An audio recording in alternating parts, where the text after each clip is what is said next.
এই চব খাব খোজে, সেইকাৰণে খাই কিন্তু কম, সেইকাৰণে অকণমানে বনাম।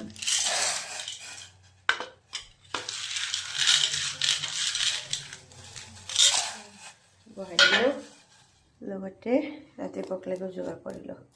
এইটো ঘুগুনি বনাই দিম, বুট ভিজাই থৈ দিম অলপ। পাস্তাৰ কাৰণে ৰেডি কৰিলোঁ, মটৰ, বিন, গাজৰ, আলু।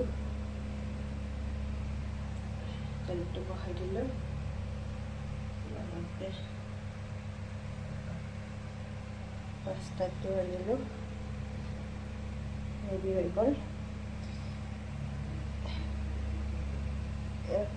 কিন্তু মোৰ দিগদাৰ হয় কিয়, মোৰ ভিডিঅ' বনাওঁতে কোনো নাথাকে, অকল মই অকলে কৰিব লাগে। সেইটো কাৰণে কেতিয়াবা কিবা দিব নোৱাৰা হৈ যাওঁ, হাতটো টিপ থাকে যে। তেলে এতিয়া হাতক একেবাৰে ঠিক কৰি আছে। এতিয়া গাজৰ, বিন, জলকীয়া, তেল চব দিব লাগে। লৰাক ফুটলা কৰি পাস্তা বনাই দিলোঁ। এয়া লৰাক ঠগাইলোঁ, 60 টকা বাচাই দিলোঁ।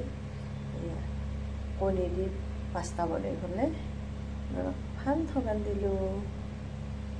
বাই বাই, তাত আপোনালোকে চাই থাকক, আমি খাই থাকোঁ।